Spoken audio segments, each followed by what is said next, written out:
ಎಲ್ಲರಿಗೂ ನಮಸ್ತೆ. ಚಿನ್ಮಯಿ institute foundation ನ ಶ್ರೀ ಮೂಕ ಪಂಚಶತಿ ಕಲಿಕಾ ತರಗತಿಗೆ ಎಲ್ಲರಿಗೂ ಕೂಡ ಸ್ವಾಗತ. ಇವತ್ತು ನಾವು ಮೂಕ ಪಂಚಶತಿಯ ಬಗ್ಗೆ ಸ್ವಲ್ಪ ತಿಳ್ಕೊಂಡು ಅದಾದ ನಂತರ ನಾವು ಮೀನಿಂಗ್ ಕಡೆಗೆ ಆ ಶ್ಲೋಕದಲ್ಲಿ ಏನ್ ಅರ್ಥ ಇದೆ ಅನ್ನೋದನ್ನ ತಿಳ್ಕೊಳ್ಳೋಣ. ಅದಕ್ಕೂ ಮುಂಚೆ ಮೂಕ ಪಂಚಶತಿ ಹೇಗೆ ಬಂತು ಅನ್ನೋದನ್ನ ಒಂದು 10 ನಿಮಿಷಗಳ ಕಾಲ ಮಾತ್ರ ಹೇಳ್ತೀನಿ. ಯಾಕಂದ್ರೆ ಆಲ್ರೆಡಿ ನೀವೆಲ್ಲ ಕಲ್ತಿರೋಂಥವ್ರು. ಆದ್ರಿಂದ ನಿಮ್ಗೆ ಮುಂಚೆ ನಾವು ಸ್ಟಾರ್ಟಿಂಗ್ ಕ್ಲಾಸ್ ಅಲ್ಲಿ ನಿಮ್ಗೆ ವಿವರಣೆಯನ್ನ ಕೊಟ್ಟಿರ್ತೀವಿ. ಅದನ್ನ ಈಗ ಒಂದು ಚಿಕ್ಕದಾಗಿ ಚೊಕ್ಕವಾಗಿ ನಾನು ನಿಮ್ಗೆ ತಿಳಿಸ್ಕೊಡೋಕೆ ಇಷ್ಟಪಡ್ತೀನಿ. ನಿಮ್ಗೆಲ್ಲ ಗೊತ್ತಿದೆ, ಆಲ್ರೆಡಿ ನೀವು ಕಲ್ತ್ಕೊಂಡು ಬಂದಿದ್ದೀರಾ ಚಿನ್ಮಯ ಇನ್ಸ್ಟಿಟ್ಯೂಟ್ ಫೌಂಡೇಶನ್ ಅಲ್ಲಿ. ಆ ಶ್ಲೋಕಗಳು ಎಷ್ಟು ಅದ್ಭುತವಾಗಿದೆ, ಎಷ್ಟು ಮಧುರವಾಗಿದೆ. ಮೂಕ ಪಂಚಶತಿ ಅನ್ನುವಂಥದ್ದನ್ನ ಹೇಳ್ತಾ ಇದ್ರೆ ಇನ್ನು ಕೇಳ್ತಾ ಇರೋಣ ಅನ್ನುವಂತಹ ಶ್ಲೋಕಗಳು ಮೂಕ ಪಂಚಶತಿ ಅಲ್ವಾ. ಅಷ್ಟು ಅದ್ಭುತವಾಗಿರುವಂತಹ ಗ್ರಂಥ ಮೂಕ ಪಂಚಶತಿ. ಮೂಕ ಪಂಚಶತಿ ಹೇಗೆ ಬಂತು? ಮಧುರವಾಗಿರುವಂತಹ ಶ್ಲೋಕಗಳನ್ನ ಯಾರು ರಚನೆ ಮಾಡಿದ್ರು ಅಂತ ನೋಡೋದಾದ್ರೆ, ಮೂಕ ಪಂಚಶತಿ ಮೊದಲಿಗೆ ನಮ್ಗೆ ಕ್ರಮಬದ್ಧವಾಗಿ ಬಂದಿರುವಂತದ್ದು. ಕ್ರಮವಾಗಿ ಫಸ್ಟ್ ನಾವ್ ಹೇಳ್ತೀವಲ್ಲ 1, 2, 3 ಅಂತಾನೆ ಹೇಳ್ಬೇಕು. ಈ 1, 4, 5 ಅಂತ ಹೇಳಲ್ಲ ಅಲ್ವಾ. ಅದೇ ರೀತಿ ನಮ್ಗೆ ಇಲ್ಲಿ ಮೂಕ ಪಂಚಶತಿ ಒಂದು ಮಂತ್ರಗಳ ಅಂದ್ರೆ ಒಂದು ಕ್ರಮಬದ್ಧವಾಗಿ ಶಾಸ್ತ್ರಬದ್ಧವಾಗಿ ಬಂದಿರುವಂತದ್ದು ಮೂಕ ಪಂಚಶತಿ. ಮೊದಲನೇ ಇದು ನಮ್ಗೆ ಇದರಲ್ಲಿ 500 ಶ್ಲೋಕಗಳಿರುತ್ತೆ. ನಮ್ಗೆ 500 ಶ್ಲೋಕಗಳಲ್ಲಿ 5 ಶತಕಗಳಿರುತ್ತೆ. ಮೊದಲನೇದು ಆರ್ಯ ಶತಕ, ಎರಡನೇದು ಪಾದರವಿಂದ ಶತಕ, ಆಮೇಲೆ ಸ್ತುತಿ ಶತಕ, ಆಮೇಲೆ ಕಟಾಕ್ಷ ಶತಕ, ಆಮೇಲೆ ಮಂದಸ್ಮಿತ ಶತಕ. ಒಂದೊಂದರಲ್ಲಿ ಒಂದೊಂದು ವರ್ಣನೆ, ದೇವಿಯನ್ನ ಧ್ಯಾನ ಮಾಡುವಂಥದ್ದು, ದೇವಿಯನ್ನ ಉಗುಳುವಂಥದ್ದು, ದೇವಿಯ ನಗುವಿನ ಬಗ್ಗೆ, ಅವಳ ಕಟಾಕ್ಷದ ಬಗ್ಗೆ, ಅವಳ ಪಾದಗಳ ವರ್ಣನೆಯ ಬಗ್ಗೆ ತುಂಬಾನೇ ಚೆನ್ನಾಗಿದೆ ಮೂಕ ಪಂಚಶತಿ. ಅದನ್ನ ಇವತ್ತು ನಾವು ಅದರ ಒಂದು ಅರ್ಥವನ್ನ ಇವತ್ತು ತಿಳ್ಕೊಳ್ಳುವಂತಹ ಒಂದು ಸೌಭಾಗ್ಯ ನಮ್ದು ಮತ್ತೆ ನಿಮ್ದು ಆಗಿದೆ.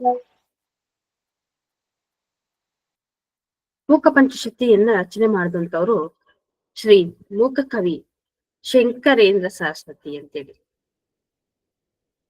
ಶಂಕರೇಂದ್ರ ಸರಸ್ವತಿ ಅಂತ ನಾವು ಸರಿ ಅಂತ ನಾವು ಒಪ್ಕೋತೀವಿ. ಆದ್ರೆ ಅದರ ಮುಂದೆ ಶ್ರೀ ಮೂಕ ಕವಿ ಅಂತ ಬಂದಿದೆ, ಯಾಕೆ ಅನ್ನೋದೆಲ್ಲರಿಗೂ ಕೂಡ ಒಂದು ಪ್ರಶ್ನೆ ಆಗಿ ಕಾಡುತ್ತೆ. ಆದ್ರಿಂದ ಅದನ್ನ ತಿಳ್ಕೊಂಡು ನಾವು ಮುಂದಕ್ಕೆ ಹೋಗೋಣ. ಮೂಕ ಕವಿಯವರು ಚಿಕ್ಕ ವಯಸ್ಸಿನಲ್ಲಿ ಅಂದ್ರೆ ಹುಟ್ಟೋವಾಗೇನೆ ಅವ್ರಿಗೆ ಕಿವಿ ಮತ್ತೆ ಬಾಯಿ ಎರಡು ಅಂದ್ರೆ ಮಾತನಾಡೋದಕ್ಕೆ ಮತ್ತೆ ಕೇಳಿಸ್ಕೊಳೋದಕ್ಕೆ ಯಾವ್ದು ಕೂಡ ಆಗ್ತಾರಲ್ಲ. ಹುಟ್ಟಿನಿಂದಾನೇ ಅವ್ರಿಗೆ ಅಂಗವಿಕಲ ಅಂದ್ರೆ ಮಾತು ಬರ್ತಾ ಇರೋದಿಲ್ಲ, ಕಿವಿನೂ ಕೂಡ ಕೇಳಿಸ್ತಾ ಇರೋದಿಲ್ಲ. ಆಗ ತಂದೆ ತಾಯಿಗಳು ಒಬ್ಬ ಗುರುಗಳ ಬಳಿಗೆ ಕಳಿಸ್ತಾರೆ. ಅದೇ ಕಾಂಚಿ ದೇವಸ್ಥಾನಕ್ಕೆ ಅಂತೇಳಿ ಅಲ್ಲಿ ಸೇವೆಯನ್ನ ಮಾಡ್ಕೊಂಡಿರ್ಲಿ ನನ್ ಮಗ ಅಂತ ಹೇಳಿ ಅವ್ರು ಕಳಿಸ್ಬಿಡ್ತಾರೆ. ಪ್ರತಿ ದಿನ ದೇವಸ್ಥಾನದಲ್ಲಿ ಅಮ್ಮನವರ ಒಂದು ಸೇವೆಯನ್ನ ಅಲ್ಲಿ ದೇವಸ್ಥಾನದಲ್ಲಿ ಏನೇನು ಅಲ್ಲಿ ಪ್ರತಿಯೊಂದು ಸೇವೆ ದೇವಿಯ ದೇವಸ್ಥಾನದಲ್ಲಿ ಮಾಡುವಂತಹ ಎಲ್ಲ ಹೂವ ತಗೋಬರೋದಾಗಿರ್ಬೋದು, ಅಲ್ಲಿ ದೇವಸ್ಥಾನಕ್ಕೆ ಚಿಕ್ಕ ಪುಟ್ಟ ಕೆಲಸಗಳಿರ್ಬೋದು, ಚಿಕ್ಕ ಕೈಯಲ್ಲಿ ಎಷ್ಟು ಸಾಧ್ಯ ಆಗುತ್ತೋ ಅಷ್ಟನ್ನೆಲ್ಲ ಕೂಡ ಅವರು ಚಿಕ್ಕ ವಯಸ್ಸಿನಿಂದಲೇ ಮಾಡ್ಕೋತಾ ಬರ್ತಾ ಇರ್ತಾರೆ. ಆದ್ರೆ ಅದೇ ರೀತಿ ಅದು ಎಲ್ಲಿ ನಾವು ಇರ್ತೀವೋ ಹಾಗೆ ಭಕ್ತಿನೂ ಜಾಸ್ತಿ ಆಗುತ್ತೆ ಅಂತಾರಲ್ವಾ. ಅವ್ರು ಇದ್ದಿದ್ದೇ ದೇವಸ್ಥಾನದ ಒಂದು ಸ್ಥಳದಲ್ಲಿ, ದೇವಿಯ ಒಂದು ಸ್ಥಳದಲ್ಲಿ ಇರ್ತಾರೆ. ಹಾಗೆ ದೇವಿನ ನೋಡ್ತಾ ನೋಡ್ತಾ ನೋಡ್ತಾ ಅವ್ರಿಗೆ ದೇವಿ ಭಕ್ತಿನೂ ಕೂಡ ತುಂಬಾ ಯಥೇಚ್ಛವಾಗಿ ಬೆಳೀತಾ ಹೋಗುತ್ತೆ. ದೇವಿ ಮೇಲೆ ಕೆಲಸ ಮಾಡೋವಾಗ್ಲಿ ಏನೇ ಆಗ್ಲಿ ಆ ವಿಗ್ರಹವನ್ನ ನೋಡ್ತಾ ಇದ್ರೆ ಅವ್ರಿಗೆ ನಗು ಅಂದ್ರೆ ದೇವಿ ನನ್ನನ್ನೇ ನೋಡಿ ನಗ್ತಾ ಇದ್ದಾಳೇನೋ, ನನ್ನನ್ನ ಮಾತಾಡ್ಸ್ತಾ ಇದ್ದಾಳೇನೋ. ಯಾಕಂದ್ರೆ ಪಾಪ ಅವ್ರಿಗೆ ಮಾತು ಬರಲ್ಲ, ಮತ್ತೆ ಏನ್ ಕೇಳ್ಸಲ್ಲ, ಅವ್ರಿಗೆ ಕಣ್ಣು ಮಾತ್ರ ಕಾಣಿಸ್ತಾ ಇರುತ್ತೆ. ಅವಾಗ ಏನ್ ಮಾಡುದು, ದೇವಿಯ ಕಣ್ಣುಗಳನ್ನ ನೋಡೋದು, ದೇವಿಯ ಕಣ್ಣುಗಳ ಒಂದು ಮನಸ್ಸಿನಲ್ಲಿ ಆನಂದ ಪಡುವಂಥದ್ದು, ದೇವಿಯ ನಗು ದೇವಿ ನನ್ನನ್ನ ನೋಡಿ ನಗ್ತಾ ಇದಾರೇನೋ ಅನ್ನುವಂತ ಭಾವನೆಯನ್ನ ಪಡ್ಕೊಳ್ಳುವಂಥದ್ದು. ಆ ರೀತಿಯಾಗಿ ಚಿಕ್ಕ ಮಗುವಿನಿಂದ ಶ್ರದ್ಧಾ ಭಕ್ತಿ ಅನ್ನುವಂಥದ್ದು ದೇವಿಯಿಂದ ತುಂಬಾನೇ ಅವ್ರಿಗೆ ಆಳವಾಗಿರುವಂತಹ ಭಕ್ತಿ ಬಂದ್ಬಿಡುತ್ತೆ. ಆದ್ರಿಂದ ಒಂದು ದಿನ ದೇವಿ ಈ ರೀತಿಯಾಗಿ ಅಂತ ಭಕ್ತ ಅವನಲ್ಲೇ ಕಣ್ಣಲ್ಲೇ ನನ್ನ ತುಂಬಿಸ್ಕೊಂಡು ಆ ರೀತಿಯಾದಂತಹ ಭಕ್ತ ಎಲ್ಲಿ ಸಿಗ್ತಾನೆ ಅಂತೇಳಿ ದೇವಿವಂತಿನ ಏನ್ ಮಾಡ್ತಾಳೆ ಅಂದ್ರೆ ಅವನಿಗೆ ದೇವಿ ಸಾಕ್ಷಾತ್ ದರ್ಶನವನ್ನೇ ಕೊಟ್ಬಿಡ್ತಾಳೆ. ಅವನಿಗೆ ಆಶ್ಚರ್ಯ, ಮತ್ತೆ ಮತ್ತೆ ಕಣ್ಣು ಉಚ್ಕೊಂಡು ನೋಡ್ತಾನೆ ದೇವಿಯನ್ನ. ಯಾಕೆಂದ್ರೆ ಆಲ್ರೆಡಿ ವಿಗ್ರಹವನ್ನ ನೋಡಿ ನೋಡಿ ದೇವಿಯನ್ನ ತುಂಬಾ ಕಣ್ ತುಂಬಿಸ್ಕೊಂಡ್ಬಿಟ್ಟಿದ್ದಾನೆ. ಪ್ರತ್ಯಕ್ಷವಾಗಿ ದರ್ಶನವನ್ನ ಕೊಟ್ಟಾಗ ಅವನಿಗೆ ಆಶ್ಚರ್ಯ ಆಗಲ್ಲ. ಯಾಕೆಂತಂದ್ರೆ ಅವನಿಗೆ ಯಾಕೆಂದ್ರೆ ಮಾತು ಕೂಡ ಬರ್ತಾ ಇರೋದಿಲ್ಲ, ಮತ್ತೆ ಕಿವಿನೂ ಕೂಡ ಕೇಳಿಸ್ತಾ ಇರೋದಿಲ್ಲ. ಅದರಿಂದ ಅವನಿಗೆ ಪ್ರತಿದಿನ ದೇವಿಯನ್ನ ನೋಡೋದು ಸಾಕ್ಷಾತ್ ನನ್ಗೆ ಅಂದ್ರೆ ದೇವಿಯನ್ನೇ ನೋಡುವಂತ ಅನುಭವ ಅವನಿಗೆ ಕಣ್ಣಲ್ಲಿ ಆಲ್ರೆಡಿ ತುಂಬ್ಕೊಂಡ್ಬಿಟ್ಟಿರುತ್ತೆ. ದರ್ಶನವನ್ನ ಕೊಟ್ಟಾಗ ಅವ್ನ್ ಭಯ ಆಗಲ್ಲ, ಅವ್ನ್ ಸುಮ್ನೆನೆ ಇರ್ತಾನೆ. ಅಂದ್ರೆ ಹಾಗ ಮತ್ತೆ ಮತ್ತೆ ನೋಡ್ತಾನೆ ಅಮ್ಮನವರ ನಗು ಮತ್ತೆ ಪಾದ ಎಲ್ಲ ಮತ್ತೆ ಮತ್ತೆ ನೋಡ್ತಾನೆ. ಅವನಿಗೇನು ಮಾತಾಡಕ್ ಬರ್ತಾ ಇರೋದಿಲ್ಲ. ಆಗ ಅಮ್ಮನವರು ಅವನನ್ನ ಅಂದ್ರೆ ಮೂಕ ಕವಿ ಶಂಕರೇಂದ್ರ ಸರಸ್ವತಿ ಅವರನ್ನ ಹತ್ರಕ್ಕೆ ಕರೆದು ಅವರು ಹಾಕೊಂಡಿರುವಂತಹ ತಾಂಬೂಲ ಅಂದ್ರೆ ನಾವೆಲ್ಲ ಹೇಳ್ತೀವಿ ಎಲೆ ಅಡಿಕೆಲ್ಲ ಅಂತ ಹೇಳ್ತೀವಲ್ವಾ, ಆ ರೀತಿಯಾದಂತಹ ತಾಂಬೂಲ ಅಮ್ಮನವರ ಬಾಯಲ್ಲಿ ಇರುತ್ತೆ. ನಾವು ನೋಡಿದೀವಿ ಲಲಿತ ಸಹಸ್ರನಾಮದಲ್ಲಿ ತಾಂಬೂಲದ ಬಗ್ಗೆ ವಿವರಣೆಯನ್ನು ಕೂಡ ನೋಡಿದೀವಿ. ಅದೇ ರೀತಿಯಾಗಿ ಅವರು ತಾಂಬೂಲವನ್ನ ಅಗಿತಾ ಇರುವಂತಹ ಆ ಒಂದು ಉಂಡೆಯನ್ನ ನಾವು ತಪ್ಪಾಗಿ ಭಾವಿಸಬಾರದು. ನಾವು ನಮ್ಗೆಲ್ಲ ನೆನಪಾಗುತ್ತೆ. ನಾವು ಸ್ವಲ್ಪ ಹಿಂದಕ್ಕೆ ಹೋದಾಗ, ನಾವು ಚಿಕ್ಕ ಮಕ್ಕಳಿದ್ದಾಗ ಹಿಂದಕ್ಕೆ ಹೋದಾಗ ನಮ್ಮ ಅಜ್ಜಿ ಆಗಿರ್ಬೋದು, ನಮ್ ತಾತ ಆಗಿರ್ಬೋದು, ಅವ್ರು ಅಗಿತಾ ಇರುವಂತಹ ಅಂದ್ರೆ ಎಲೆ ಅಡಿಕೆಯನ್ನ ಅಗಿತಾ ಇರುವಂತಹ ಸ್ವಲ್ಪ ತುಂಡನ್ನ ನಮ್ಗೆ ಕೊಟ್ಟಿರ್ತಾರೆ. ಅದನ್ನೆಲ್ಲ ನಾವು ತಿಂದು ತುಂಬಾ ಆನಂದ ಪಟ್ಟಿರ್ತೀವಿ. ಎಷ್ಟು ಚೆನ್ನಾಗಿದೆ ಅಂತ ಹೇಳಿ ಎಲ್ಲ ಇದೆಲ್ಲ ಮಾಡಿದ್ವಿ. ಅದೆಲ್ಲ ಅನುಭವ ಎಲ್ಲರಿಗೂ ಆಗಿರುತ್ತೆ. ಇದು ಕೂಡ ಅಷ್ಟೇ, ಯಾರು ಕೂಡ ಬೇರೆ ರೀತಿಯಾಗಿ ನಾವು ತಿಳ್ಕೊಳ್ಬಾರ್ದು. ನಾವು ಇದನ್ನ ನಮ್ಮ ಹಿರಿಯರು ಅಂತ ಹೇಳಿ ನಾವು ಇದನ್ನ ಭಾವಿಸ್ಬೇಕಾಗುತ್ತೆ. ಯಾಕಂದ್ರೆ ಸಾಕ್ಷಾತ್ ದೇವಿಯ ಪ್ರಸಾದ ಅದು. ಆದ್ರೆ ಶಂಕರೇಂದ್ರ ಸರಸ್ವತಿಯವರು, ಶ್ರೀಮುಖ ಕವಿ ಶಂಕರೇಂದ್ರ ಸರಸ್ವತಿಯವರು ಹಿಂದೆ ಮುಂದೆ ಮಾಡದಾಗೆ ಅವರ 2 ಕೈಗಳನ್ನ ಚಾಚಿ ಆ ಪ್ರಸಾದವನ್ನ ಸ್ವೀಕರಿಸ್ತಾರೆ. ಅಮ್ಮನವರು ಕೊಟ್ಟಂತಹ ತಾಂಬೂಲದ ಪ್ರಸಾದವನ್ನ 2 ಕೈ ಚಾಚಿ ಕಣ್ಣಿಗೆ ಹೊತ್ಕೊಂಡು ಆ ಪ್ರಸಾದವನ್ನ ಸ್ವೀಕರಿಸಿದ ನಂತರ ಅವರಿಗೆ ಆದಂತಹ ಅನುಭವ ಹೇಗಿತ್ತು ಅಂದ್ರೆ, ಅಂದ್ರೆ ನಾವು ಹೇಳಿದ್ವಿ ಲಲಿತ ಸಹಸ್ರನಾಮದಲ್ಲಿ ಈ ಹಲ್ಲುಗಳನ್ನೇ, ದೇವಿ ಹಲ್ಲುಗಳನ್ನ ಏನಂತ ವರ್ಣನೆ ಮಾಡಿದೀವಿ? ದೇವಿ ಹಲ್ಲುಗಳನ್ನ ವಿದ್ಯೆ ಸಾಕ್ಷಾತ್ ಸರಸ್ವತಿ ಹಲ್ಲುಗಳಲ್ಲೇ ಸರಸ್ವತಿ ಅಡಕ ಆಗಿದ್ದಾಳೆ ಅಂತ ನಾವು ವರ್ಣನೆಯನ್ನ ಮಾಡಿದ್ವಿ. ಅದೇ ರೀತಿಯಾಗಿ ಅವರು ಜಗಿತಾ ಅವರಿಗೆ ಜ್ಞಾನ ಅನ್ನುವಂಥದ್ದು ಯಥೇಚ್ಛವಾಗಿ ಬಂದ್ಬಿಡುತ್ತೆ. ಯಾವಾಗ ತಾಂಬೂಲದ ಉಂಡೆಗಳನ್ನ ಅವ್ರ ಬಾಯಿಗೆ ಹಾಕೊಂಡ್ರು, ಸಾಕ್ಷಾತ್ ಸರಸ್ವತಿಯೇ ಅವರಲ್ಲಿ ನೆಲೆಸ್ಬಿಡ್ತಾಳೆ. ಯಾರಲ್ಲಿ? ಶ್ರೀಮುಖ ಕವಿ ಶಂಕರೇಂದ್ರ ಸರಸ್ವತಿ ಅವರಿಗೆ. ಅದಕ್ಕೆ ಅವರಿಗೆ ಶ್ರೀಮುಖ ಕವಿ ಶಂಕರೇಂದ್ರ ಸರಸ್ವತಿ ಅಂತ ಬಂದಿರೋಂಥದ್ದು. ಸಾಕ್ಷಾತ್ ಸರಸ್ವತಿಯೇ ಅವರಲ್ಲಿ ತಾಂಡವಾಡೋದಕ್ಕೆ ಶುರುವಾಗ್ಬಿಡ್ತಾಳೆ. ಯಾವಾಗ ಅವ್ರಿಗೆ ಮಾತು ಮತ್ತೆ ಕಿವಿ ಕೇಳಿಸ್ತಿದೆ ಅಂತ ಬಂತು, ತಕ್ಷಣ ಅವರಿಗೆ ದೇವಿಯನ್ನ ವರ್ಣನೆ ಮಾಡ್ಬೇಕು ಅಂತ. ಯಾಕೆಂತಂದ್ರೆ ಅವ್ರು ಚಿಕ್ಕ ಮಗುವಿನಿಂದ ದೇವಿಯನ್ನ ನೋಡ್ಕೊಂಡೇ ಬೆಳೆದಿದ್ದಾರೆ. ಆದ್ರಿಂದ ಅವ್ರಿಗೆ ಮೊದಲಿಗೆ ಅವ್ರಿಗೆ ಆರ್ಯ ಶತಕ ಅನ್ನ ಅವರು ವರ್ಣನೆ ಮಾಡ್ತಾರೆ. ಯಾಕೆ ಆರ್ಯ ಶತಕವನ್ನ ಮಾಡ್ತಾರೆ ಇಲ್ಲಿ ನೋಡಿ. ಅಂದ್ರೆ ಆರ್ಯ ಅಂತಂದ್ರೆ ಅದು ಕೂಡ ದೇವಿಯ ಹೆಸರಂತೆ.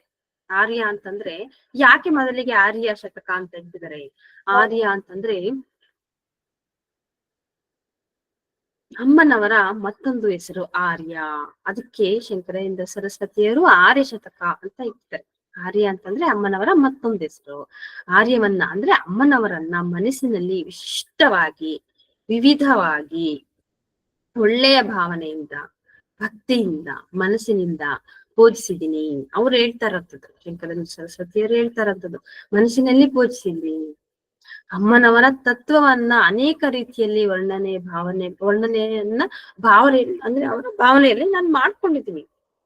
ಈಗ ಹೇಳಿದ್ರಲ್ವಾ, ಅವ್ರಿಗೆ ಪಾಪ ಏನು ಮಾತು ಏನು ಆಗ್ತಾ ಇರಲ್ಲ ಅವ್ರಿಗೆ.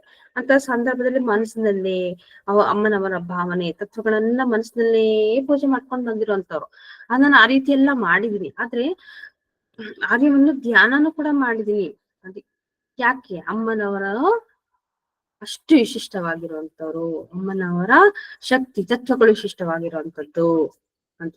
ಅದಕ್ಕೆ ಅವರು ಮೊದಲನೇ ನಮ್ಗೆ ಶತಕದಲ್ಲಿ ಆರ್ಯ ಶತಕ ಅಂತೇಳಿ ಧ್ಯಾನ ಶ್ಲೋಕಗಳನ್ನ ಕೊಟ್ಟಿರುವಂತದ್ದು. ಆರ್ಯ ಶತಕ ನಮ್ಗೆ ಧ್ಯಾನ ಶ್ಲೋಕಗಳು, ಅಮ್ಮನವರನ್ನ ಧ್ಯಾನಿಸುವಂತ ಶ್ಲೋಕಗಳು ಯಾವ ಆರ್ಯ ಶತಕದಲ್ಲಿ ನಾವು ನೋಡ್ಬೋದು. ಅದೇ ರೀತಿ ಆರ್ಯ ಶತಕದಲ್ಲಿ ವಿವಿಧವಾಗಿ ಅಮ್ಮನವರನ್ನ ಧ್ಯಾನ ಮಾಡಿದ್ದಾರೆ. ಅದೇ ರೀತಿ ಅಮ್ಮನವರ ವರ್ಣನೆಯನ್ನ ಮಾಡ್ತಾ ಮತ್ತೆ ಅವರು ಪಾದಾರ ಅಂದ್ರೆ ಪಾದಾರವಿಂದ ಅಮ್ಮನವರನ್ನ ವರ್ಣನೆ ಮಾಡ್ತಾ ಮಾಡ್ತಾ ಧ್ಯಾನ ಮಾಡ್ತಾ ಮಾಡ್ತಾ ಶಂಕರಾಚಾರ್ಯ ಸರಸ್ವತಿ ಅವ್ರು ಏನ್ ಮಾಡ್ತಾರೆ ಅಂದ್ರೆ ಪಾದವನ್ನ ನೋಡ್ತಾರೆ. ಪಾದವನ್ನ ನೋಡಿದಾಗ ಪಾದಾರವಿಂದ ಬರುತ್ತೆ, ಅಂದ್ರೆ ಪಾದಾರವಿಂದವನ್ನ ಅವರು ವರ್ಣನೆಯನ್ನ ಮಾಡ್ತಾರೆ. ಅಂದ್ರೆ ಅಮ್ಮನವರ ಪಾದವನ್ನ ಅವರು ವರ್ಣನೆಯನ್ನ ಮಾಡ್ತಾರೆ. ಯಾಕೆ? ಆ ಪಾದ ನೋಡಿದ ತಕ್ಷಣ ಅವ್ರಿಗೆ ಏನಾಗುತ್ತೆ, ಮೈ ರೋಮಾಂಚನ ಆಗುತ್ತೆ ಅಮ್ಮನವರ ಪಾದ ನೋಡಿದ ತಕ್ಷಣ. ಅದರಿಂದ ಅವರು ಪಾದಾರವಿಂದವನ್ನ ವರ್ಣನೆಯನ್ನ ಮಾಡ್ತಾರೆ. ಪಾದಾರವಿಂದ ಶತಕನ ಸೆಕೆಂಡ್ ಅಲ್ವಾ ಅದು, ಅದನ್ನ ಅವರು ವರ್ಣನೆಯನ್ನ ಮಾಡ್ತಾರೆ. ಅದಾದ ನಂತರ ಬರುವಂತದ್ದು ನಮ್ಗೆ ಯಾವ್ದು, ಸ್ತುತಿ. ಸ್ತುತಿ ಯಾಕೆ ಮಾಡ್ತಾರೆ ಅಂದ್ರೆ ಮುಖಕವಿಯವರು ಶಾಸ್ತ್ರಗಳನ್ನ ತಪ್ಪು ಮಾಡದೆ ಶಾಸ್ತ್ರವನ್ನ ಪದ್ಧತಿಯಾಗಿ ಸ್ತೋತ್ರ ರೀತಿಯಲ್ಲಿ ನಮ್ಗೆ ಕೊಡ್ತಾರೆ. ಅದನ್ನ ಮಂತ್ರದ ರೂಪದಲ್ಲಿ ಕೊಡ್ತಾರೆ. ನಾವು ಸ್ತುತಿ ಶತಕವನ್ನ ಪಾರಾಯಣ ಮಾಡಿದೀವಿ, ನೀವೆಲ್ಲ ಪಾರಾಯಣ ಮಾಡಿದ್ರೆ ಕಲ್ತ್ಕೊಂಡಿದ್ದೀರಾ ಅಲ್ವಾ? ಅದು ನಮ್ಗೆ ಶಾಸ್ತ್ರದ ಒಂದು ಪದ್ಧತಿಯಲ್ಲಿ ನಮ್ಗೆ ಮಂತ್ರದ ರೂಪದಲ್ಲಿ ಕೊಟ್ಟಿರುವಂತದ್ದು ಸ್ತುತಿ ಶತಕ. ಅದೇ ರೀತಿ ನಮ್ಗೆ ಮತ್ತೆ ಬರುವಂತದ್ದು ಮುಂದಿನ ಶತಕ ಕಟಾಕ್ಷ ಶತಕ.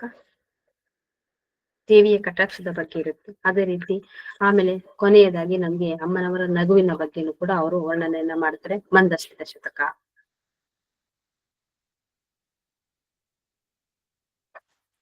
ಕಟಾಕ್ಷ ಶತಕದಲ್ಲಿ ಅಮ್ಮನವರ ಕರುಣೆಯ ಬಗ್ಗೆ ಯಥೇಚ್ಛವಾಗಿ ತಿಳಿಸ್ಕೊಟ್ಟಿದ್ದಾರೆ.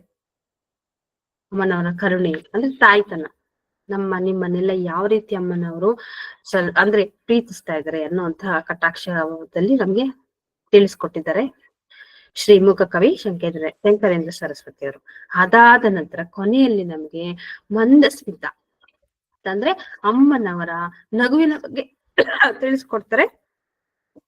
ಅವ್ರಿಗೆ ಆ ನಗು ನೋಡಿದ ತಕ್ಷಣ ತುಂಬಾನೇ ಖುಷಿ ಆಗುತ್ತೆ. ಯಾಕೆ ಅಂತಂದ್ರೆ ನಾನು ಮೊದ್ಲೇ ಹೇಳಿದೆ, ಆ ವಿಗ್ರಹವನ್ನ ನೋಡ್ತಾ ನೋಡ್ತಾ ನಮ್ಮನವ್ರು ನನ್ನನ್ನೇ ನೋಡ್ತಾ ಇದಾರೇನೋ, ನನ್ನನ್ನೇ ನಗುತ್ತಾ ಇದ್ ನನ್ನನ್ನ ನೋಡಿ ನಗ್ತಾ ಇದಾರೇನೋ ಅಂತ ಅವ್ರಿಗೆ ಮುಂಚೆ ಚಿಕ್ಕ ಮಗುವಿಂದ ಅವ್ರಿಗೆ ಭಾಸ ಆಗೋಗ್ಬಿಟ್ಟಿರುತ್ತೆ. ಅವ್ರಿಗೆ ಪಾಪ ಯಾರು ಸ್ನೇಹಿತರಲ್ಲ, ಏನು ಇರಲ್ಲ. ಆಗ ಅಮ್ಮನವರ ನಗುವೇ ನನಗೆ ಸ್ನೇಹಿತ, ಅಮ್ಮನವರ ನಗುವೇ ನನಗೆ ಎಲ್ಲ. ಈಗೆಲ್ಲ ನಿಮ್ಗೆಲ್ಲ ಸ್ನೇಹಿತರು ಇರ್ತಾರೆ, ಆದ್ರೆ ಮೂಕ ಕವಿ ಶಂಕರೇಂದ್ರ ಸರಸ್ವತಿಯರಿಗೆ ಯಾರು ಸ್ನೇಹಿತರು ಇರೋದಿಲ್ಲ. ಯಾಕೆಂದ್ರೆ ಅವ್ರಿಗೆ ಪಾಪ ಬಾಯಿ ಮಾತಾಡೋದಕ್ಕಾಗ್ಲಿ ಕಿವಿ ಏನು ಕೇಳಿಸ್ತಾ ಇರಲ್ವಲ್ಲ ಪಾಪ ಅವ್ರಿಗೆ. ಆದ್ರೆ ಅವ್ರು ಒಂದೇ ಭಾವನೆಯಿಂದ ಇದ್ರು. ಅಮ್ಮನವರು ನನ್ನನ್ನ ನೋಡ್ತಾ ಇದ್ದಾರೆ, ನೋಡ್ತಾ ನೋಡ್ತಾ ನಗ್ತಾ ಇದ್ದಾರೆ. ಅದ್ರಿಂದ ಅಮ್ಮನವರ ನಗುವೇ ನನಗೆ ಸ್ನೇಹಿತ. ಈಗ ಅಮ್ಮನವರು ವಿಗ್ರಹವನ್ನ ನೋಡ್ತಾ ಇದ್ರೆ ಚಿಕ್ಕ ಮಗುವಿಂದ, ಅವಾಗ ನೋಡಿದ ತಕ್ಷಣ ಅಮ್ಮನವರು ನನ್ನನ್ನ ನೋಡಿ ನಗ್ತಾ ಇದ್ದಾರೆ, ನೋಡ್ತಾ ನೋಡ್ತಾ ಜೊತೆಯಲ್ಲೇ ನಗ್ತಾ ಇದ್ದಾರೆ ಅನ್ನೋ ಭಾಸ ಅವ್ರಿಗೆ ಪ್ರಾರಂಭ ಆಗ್ಬಿಟ್ಟಿರ್ತು ಮುಂಚೆಯಿಂದ. ಅವ್ರು ಈಗ್ಲೂ ಹೇಳ್ತಾ ಇದಾರೆ ಅದನ್ನೇ ಮಂದಸ್ಮಿತದಲ್ಲಿ. ಚಿಕ್ಕ ಮಗುವಿನಂದ್ರೆ ಏನು ಅವ್ರಿಗೆ ಭಾಸ ಆಗಿತ್ತು, ಕಟಾಕ್ಷ ಅವ್ರಿಗೆ ಅಂದ್ರೆ ಅಮ್ಮನವರ ಕರುಣೆ ಸಿಕ್ಕಿದ ನಂತರ ಮಂದಸ್ಮಿತದ ಬಗ್ಗೆ ಅವ್ರು ಹೇಳ್ತಾ ಇದಾರೆ. ಅವಾಗ ಅವರು ಚಿಕ್ಕ ವಯಸ್ಸಿನಲ್ಲಿ ಅಮ್ಮನವರನ್ನ ಮಗುವಿಗೆ ಸ್ನೇಹಿತ ಅಂತ ಹೆಸರಿಟ್ಕೊಂಡಿದ್ರು. ಯಾಕೆ ಅಂತಂದ್ರೆ ಅವ್ರಿಗೆ ಯಾರು ಕೂಡ ಸ್ನೇಹಿತರು ಇರ್ಲಿಲ್ಲ. ಅದರಿಂದ ನನಗೆ ಸ್ನೇಹಿತನೇ ಸಿಕ್ಕಿದ ಹಾಗೆ ಆಯ್ತು, ಅಮ್ಮನವರು ನನ್ನನ್ನ ನೋಡ್ತಾ ನೋಡ್ತಾ ನಗ್ತಾ ಇದ್ರು, ನಗ್ತಾನೆ ನೋಡ್ತಾ ಇದ್ರು ಅನ್ನೋ ಒಂದು ಭಾವನೆಯನ್ನ ನಮ್ಗೆ ಮಂದಸ್ಮಿತ ಶತಕದಲ್ಲಿ ಕೊಡ್ತಾರೆ. ಆ ರೀತಿಯಾದಂತಹ ಅಮ್ಮನವರ ನಗು, ಅಮ್ಮನವರ ಕರುಣೆ, ಅಮ್ಮನವರ ಸ್ತೋತ್ರದಲ್ಲಿರುವಂತಹ ಶಾಸ್ತ್ರಬದ್ಧವಾಗಿರುವಂತಹ ಸ್ತೋತ್ರಗಳು, ಹಾಗೆ ಅಮ್ಮನವರ ಪಾದದಲ್ಲಿ ಅಡಕವಾಗಿರುವಂತಹ ಶಕ್ತಿ, ಮತ್ತೆ ಆರ್ಯ ಅಂದ್ರೆ ದೇವಿಯ ಹೆಸರಲ್ಲೇ ಇರುವಂತಹ ಆರ್ಯ, ಆ ದೇವಿಯ ಶಕ್ತಿ, ಆ ದೇವಿಯನ್ನ ನಾವು ಹೇಗೆ ಧ್ಯಾನ ಮಾಡ್ಬೇಕು ಅನ್ನೋದನ್ನೆಲ್ಲವನ್ನು ಕೂಡ ನಾವಿಲ್ಲಿ ಕ್ರಮಬದ್ಧವಾಗಿ ಮುಖ ಪಂಚಶಕ್ತಿಯಲ್ಲಿ ನೋಡ್ತೀವಿ.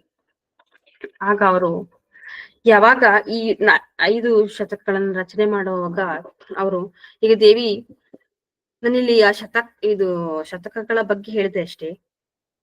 ದೇವಿ ಯಾವಾಗ ಅವ್ರಿಗೆ ದರ್ಶನವನ್ನ ಕೊಟ್ಲೋ ತತ್ಕ್ಷಣ ಈ 5 ಶತಕಗಳು ಅವ್ರ ಬಾಯಿಂದ ಎಷ್ಟು ಚೆನ್ನಾಗಿ ಬರ್ತಾ ಇದೆ ಅಂದ್ರೆ ಅಷ್ಟು ಚೆನ್ನಾಗಿ ಅವರು ದೇವಿಯನ್ನ ವರ್ಣನೆ ಮಾಡ್ತಾ ಇದ್ರಂತೆ. ನಾವು ನೋಡಿದ್ವಿ ಈ ಶ್ಲೋಕಗಳಲ್ಲಿ ಎಷ್ಟು ಚೆನ್ನಾಗಿದೆ ಶ್ಲೋಕಗಳು ಅಂತ. ಅಂತಹ ದೇವಿ ದರ್ಶನ ಆಗಿದ ತಕ್ಷಣ ಈ 5 ಶತಕಗಳನ್ನ ಅವರು ಪಟ ಪಟ ಪಟ ಅಂತ ಹೇಳ್ತಾ ಇದ್ರಂತೆ. ಅಲ್ಲಿರೋರ್ಗೆಲ್ಲ ಇದು ಅನುಭವ ಆಗಿದೆ. ಅಂದ್ರೆ ಅಲ್ಲಿ ಯಾರ್ಯಾರು ಇದ್ರು ಇದನ್ನೆಲ್ಲಾನು ಕೂಡ ದೇವಿ ಕಾಣಿಸ್ತಾ ಇರ್ಲಿಲ್ಲ, ಆದ್ರೆ ಶ್ರೀ ಶಂಕರೇಂದ್ರ ಸರಸ್ವತಿಯವರು ಇದಾರಲ್ಲ, ಅವರು ದೇವಿಯನ್ನ ವರ್ಣನೆ ಮಾಡ್ತಾ ಇದ್ದಂಥದ್ದು, ಮುಖ ಪಂಚಶಕ್ತಿಯನ್ನು ಹೇಳ್ತಾ ಇರುವಂತಹ ಎಲ್ಲ ಅವರ ತಂದೆ ತಾಯಿ ಮತ್ತೆ ಅಲ್ಲಿರುವಂತಹ ಗುರುಗಳು ಮತ್ತೆ ಅಲ್ಲಿರುವಂತಹ ಯಾರ್ಯಾರು ಇದ್ರ ದೇವಸ್ಥಾನದಲ್ಲಿ ಅವ್ರಿಗೆ ಎಲ್ಲರಿಗೂ ಕೂಡ ಇದು ತಿಳಿತಿತ್ತಂತೆ. ಆದ್ರೆ ದೇವಿ ಮಾತ್ರ ಕಾಣಿಸ್ತಾ ಇರ್ಲಿಲ್ಲ. ದೇವಿ ಬರೀ ಶಂಕರೇಂದ್ರ ಸರಸ್ವತಿ ಅವರಿಗೆ ಮಾತ್ರ ಕಾಣಿಸ್ತಾ ಇದ್ಲು. ಆದ್ರೆ ಈ ಒಂದು ಈ ಮೂಕ ಪಂಚಶತಿಯನ್ನ ಹೇಳ್ತಿದ್ರಲ್ವಾ ಈ ಶಂಕರೇಂದ್ರ ಸರಸ್ವತಿಯವರು, ಅದು ಅಲ್ಲಿರುವಂತಹ ದೇವಸ್ಥಾನದಲ್ಲಿ ಇದ್ದಂತಹ ಎಲ್ಲರಿಗೂ ಕೂಡ ಅದು ತಿಳಿತಿತ್ತಂತೆ. ಅಂದ್ರೆ ಅವ್ರು ಹೇಳ್ತಾ ಇದ್ದಿದ್ದು ಶ್ಲೋಕವನ್ನ ಹೇಳ್ತಾ ಇದ್ರಲ್ವಾ 5 ಶತಕಗಳು, ಅದು ಪೂರ್ತಿಯಾಗಿ ಅಲ್ಲಿದ್ದಂತಹ ಜನಗಳಿಗೆ ಅದು ಅಂದ್ರೆ ಗೊತ್ತಾಗ್ತಾ ಇತ್ತು. ಆದ್ರೆ ದೇವಿ ಮಾತ್ರ ಕಾಣಿಸ್ತಾ ಇರ್ಲಿಲ್ಲ, ಇವ್ರಿಗೆ ಮಾತ್ರ ದೇವಿ ಕಾಣಿಸ್ತಾ ಇದ್ಲು. ಹಾಗಾಗಿ ಯಾವಾಗ ಮಂದಸ್ಮಿತ ಶತಕ ಪೂರ್ಣ ಆಗುತ್ತೋ ಅವರ ಬಾಯಿಯಿಂದ ದೇವಿ ಕೇಳ್ತಾಳಂತೆ, ಇಷ್ಟು ಚೆನ್ನಾಗಿ ನನ್ ವರ್ಣನೆ ಮಾಡಿದ್ಯಾ, ಇಷ್ಟು ಚೆನ್ನಾಗಿ ಒಂದು ಸ್ತೋತ್ರವನ್ನ ಪಾರಾಯಣ ಮಾಡಿದ್ಯಾ, ಈ ಸ್ತೋತ್ರವನ್ನ ಯಾರು ಈ ಜಗತ್ತಿನಲ್ಲಿ ಪಾರಾಯಣ ಮಾಡ್ತಾರೋ ಅವರಿಗೆ ಅಷ್ಟೈಶ್ವರ್ಯ, ಅಷ್ಟ ಕಟಾಕ್ಷಗಳು, ನನ್ನ ಪಾದದಲ್ಲಿ ಇರುವಂತಹ ಎಲ್ಲಾ ಶಕ್ತಿಗಳು, ಏನೇ ನಮ್ಮನವರ ಪಾದವನ್ನ ಯಾರು ಧ್ಯಾನ ಮಾಡ್ತಾರೆ, ಧ್ಯಾನ ಮಾಡಿದವರಿಗೆ ಎಲ್ಲರಿಗೂ ಕೂಡ ನಾನು ಕಟಾಕ್ಷಗಳಾಗಿರ್ಬೋದು, ಪ್ರತಿಯೊಂದು ನನ್ನ ಕರುಣೆಯಿಂದ ಹಿಡಿದು ಅವರನ್ನ ನಾನು ಅಷ್ಟು ಚೆನ್ನಾಗಿ ಅವನ್ನೆಲ್ಲ ನಾನು ನೋಡ್ಕೊತೀನಿ. ಇರುವಂತಹ ಎಲ್ಲ ನನ್ನ ಪ್ರೀತಿ ಭಕ್ತಿ ಭಾವನೆಯಿಂದ ಯಾರು ಈ ಒಂದು ನೀನು ಸ್ತುತಿಸಿರುವಂತಹ ಈ ಮೂಕ ಪಂಚಶತಿಯನ್ನು ಯಾರು ಪಾರಾಯಣ ಮಾಡ್ತಾರೋ ಅವ್ರಿಗೆ ಅಷ್ಟೈಶ್ವರ್ಯ, ಎಲ್ಲ ಅಂದ್ರೆ ಆರೋಗ್ಯ, ಸಂಪತ್ತು ಎಲ್ಲವನ್ನು ಕೂಡ, ಮೋಕ್ಷವನ್ನು ಕೂಡ ನಾನು ಕೊಡ್ತೀನಿ ಅಂತ ಹೇಳಿ ಅಮ್ಮನವರು ಅವರಿಗೆ ಹೇಳ್ತಾರಂತೆ. ಅದಾದ ನಂತರ ಅವರು ಹೇಳ್ತಾರಂತೆ, ಮಗು ನಿನಗೆ ಮತ್ತೆ ಇನ್ನೇನು ವರ ಬೇಕು ಕೇಳು ಅಂತ ಕೇಳ್ತಾರಂತೆ. ಕೊನೆಯಲ್ಲಿ ಇದೆಲ್ಲ ಮುಗಿದ್ಮೇಲೆ ಕೊನೆಯಲ್ಲಿ ಕೇಳ್ತಾರಂತೆ. ಆದ್ರೆ ಶಂಕರೇಂದ್ರ ಸರಸ್ವತಿಯವರು ಏನ್ ಬೇಕಾದ್ರೂ ಕೇಳ್ಬೋದಾಗಿತ್ತು, ಅವ್ರೇನು ಕೇಳಲಿಲ್ಲ. ಮತ್ತಿನ್ನೇನನ್ನ ಕೇಳಿರ್ಬೋದು ಅವ್ರು ಪಾಪ. ಅವ್ರು ಹೇಳಿದ್ರಂತೆ, ತಾಯಿ ಈಗ ನನಗೆ ಮಾತು ನೀನ್ ಕೊಟ್ಟಿದೀಯಲ್ವಾ, ಈ ನಾಲಿಗೆಯಲ್ಲಿ ಸರಸ್ವತಿಯನ್ನ ಕೊಟ್ಟಿದೀಯಲ್ವಾ, ಇದು ಹಾಗೇ ಇರ್ಲಿ. ಮತ್ತೆ ಈಗ ನಿನ್ನ ನಾಮವನ್ನ ನಾನು ಎಷ್ಟು 5 ಶತಕಗಳನ್ನು ನಾನು ಏನ್ ಮಾಡಿದೀನಿ, ನಿನ್ನ ನಾಮಗಳು, ನಿನ್ನ ವರ್ಣನೆ, ನಿನ್ನ ಕರುಣೆಯನ್ನ ನಾನು ಏನು ವರ್ಣನೆಯನ್ನ ಮಾಡಿದಿನೋ ಅದು ನನ್ನ ನಾಲಿಗೆಯಲ್ಲಿ ಹಾಗೇ ಇದ್ ಬಿಡ್ಲಿ. ಇದನ್ನ ಬಿಟ್ಟು ನಾನು ಬೇರೆ ಮಾತನ್ನ ಆಡೋದಕ್ಕೆ ಅವಕಾಶನೇ ಬೇಡ. ನನಗೆ ಕೊಟ್ಟಿರುವಂತಹ ಈ ಮಾತನಾಡೋದಕ್ಕೆ ಕೊಟ್ಟಿರುವಂತಹ ನನ್ನ ನಾಲಿಗೆ ಅಂದ್ರೆ ಇದನ್ನ ನೀನು ಮತ್ತೆ ಮರಳಿ ಪಡ್ಕೊಬಿಡು. ನನಗೆ ಮತ್ತೆ ಮಾತನಾಡೋದಕ್ಕೆ ಇಷ್ಟ ಇಲ್ಲ. ಯಾಕೆ? ನಾನು ನಿನ್ನ ಎಷ್ಟು ವರ್ಣನೆ ಮಾಡಿದ್ದೀನಲ್ವಾ, ಈ 5 ಶತಕಗಳಂದ್ರೆ ಆರ್ಯ ಶತಕ, ಪಾದರವಿಂದ, ಸ್ತುತಿ, ಕಟಾಕ್ಷ, ಮಂದಸ್ಮಿತ ಇವನ್ನೆಲ್ಲವನ್ನು ಕೂಡ ನಾನೆಲ್ಲವನ್ನು ಕೂಡ ಹೇಳಿದೀನಿ. ಈ ಹೇಳಿರೋ ಎಲ್ಲವೂ ಕೂಡ ನಿನ್ನ ಮೇಲೇನೆ ವರ್ಣನೆ ಆಗಿದೆ, ನಿನ್ನ ಮೇಲಿನ ಭಕ್ತಿ ಭಾವನೆಯೇ ಆಗಿದೆ. ಇವೆಲ್ಲವೂ ಕೂಡ ನನ್ನ ಮನಸ್ಸಿನಿಂದ ಬಂದಿರುವಂತದ್ದು. ಆದ್ರಿಂದ ಈ ನಿನ್ನ ಸ್ತೋತ್ರವೇ ನನ್ನ ಬಾಯಿಯಲ್ಲಿ ಕೊನೆ ಆಗ್ಲಿ.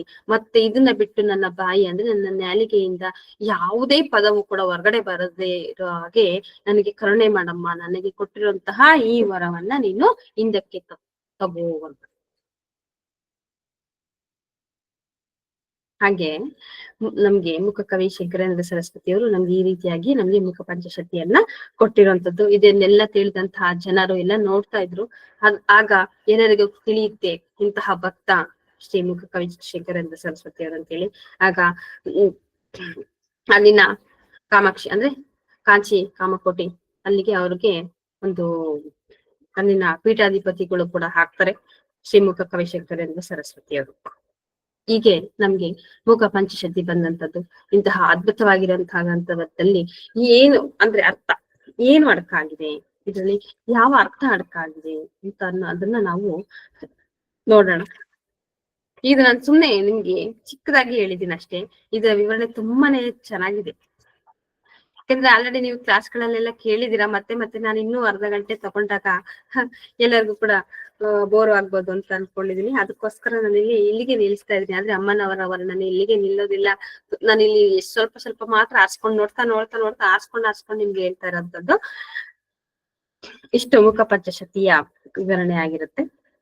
ಅದೇ ರೀತಿ ನಾವು ಮುಖ ಪಂಚಶತಿಯಲ್ಲಿರುವಂತಹ ಅರ್ಥವನ್ನ ನೋಡೋದಾದ್ರೆ,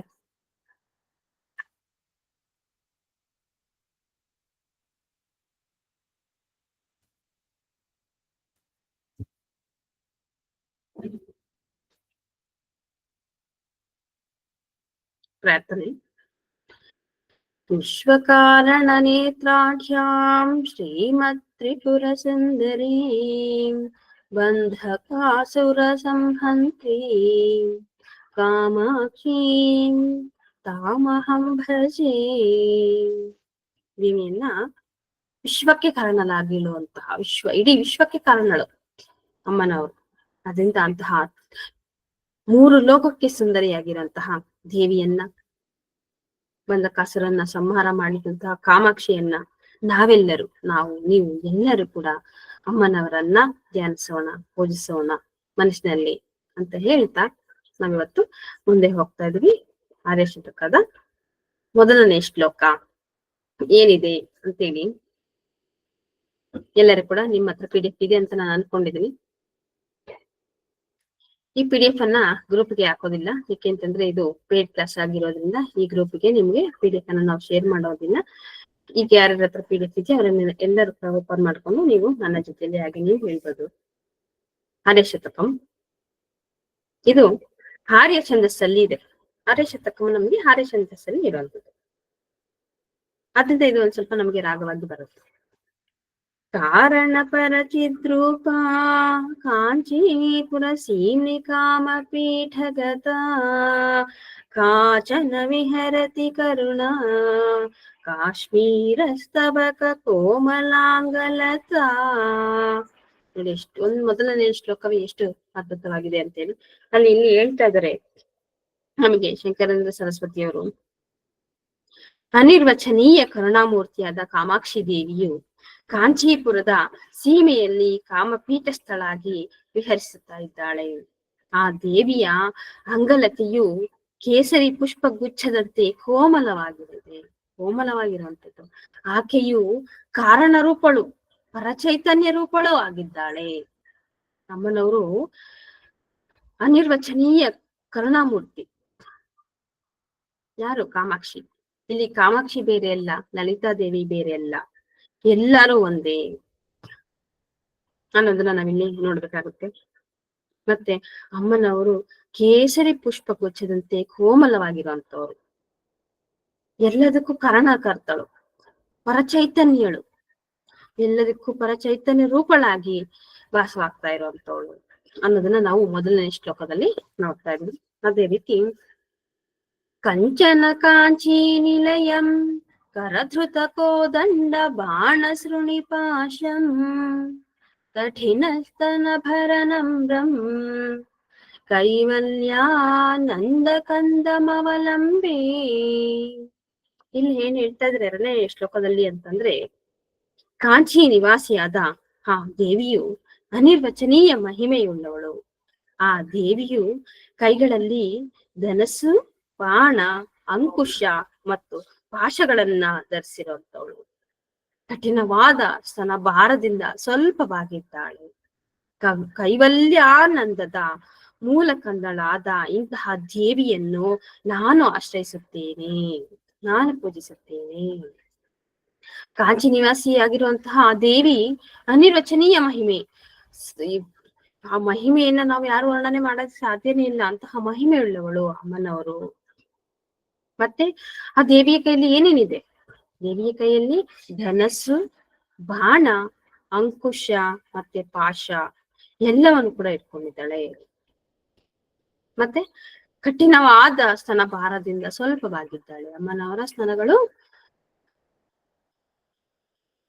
ಕಠಿಣವಾಗಿ ಇರೋದ್ರಿಂದ ಸ್ವಲ್ಪ ಅಮ್ಮನವರು ಏನಾಗಿದ್ದಾರೆ, ಬಾಗಿದ್ದಾರೆ ಅಂತ ಇಲ್ಲಿ ನಮ್ಗೆ ಹೇಳ್ತಾ ಇದ್ದಾರೆ. ಮತ್ತೆ ಕೈವಲ್ಯಾನಂದದ ಮೂಲ ಕಂದಳಾದ ಇಂತಹ ದೇವಿಯನ್ನು ನಾವೇನ್ ಮಾಡೋಣ? ಆಶ್ರಯಿಸೋಣ, ಧ್ಯಾನ ಮಾಡೋಣ, ಪೂಜಿಸೋಣ ಅಂತ ಇಲ್ಲಿ 2ನೇ ಶ್ಲೋಕದಲ್ಲಿ ಇಲ್ಲಿ ನಮ್ಗೆಲ್ಲ ಸುಮಾರು ನಮ್ಗೆ ಧ್ಯಾನ ಶ್ಲೋಕಗಳೇ. ಇಲ್ಲಿ ಆರ್ಯ ಶತಕದಲ್ಲಿ ನಾವು ಅಮ್ಮನವರನ್ನ ಧ್ಯಾನ ಮಾಡುವಂತದ್ದೇ ನಾವಿಲ್ಲಿ ಶ್ಲೋಕಗಳಲ್ಲಿ ನೋಡ್ಬೋದು. 3ನೇ ಶ್ಲೋಕ, ಚಿಂತಿತ ಫಲ ಪರಿಪೋಷಣ ಚಿಂತಾಮಣಿ ರೇವ ಕಾಂಚಿ ನಿಲಯ ಮೇ ಚಿರತರ ಸುಚರಿತ ಸುಲಭ ಚಿತ್ತಂ ಶಿಶಿರಯತ್ ಚಿತ್ ಸುಖಾಧಾರ. ಇಲ್ಲಿ 3ನೇ ಶ್ಲೋಕದಲ್ಲಿ ನಾವು ಇಲ್ಲಿ ನೋಡ್ಬೋದು, ಕಾಂಚಿಯಲ್ಲಿ ನೆಲೆಸಿರುವ ಈ ದೇವಿಯು ಕಾಮಿತಾರ್ಥವನ್ನು ನೀಡುವ ಚಿಂತಾಮಣಿಯಾಗಿದ್ದಾಳೆ.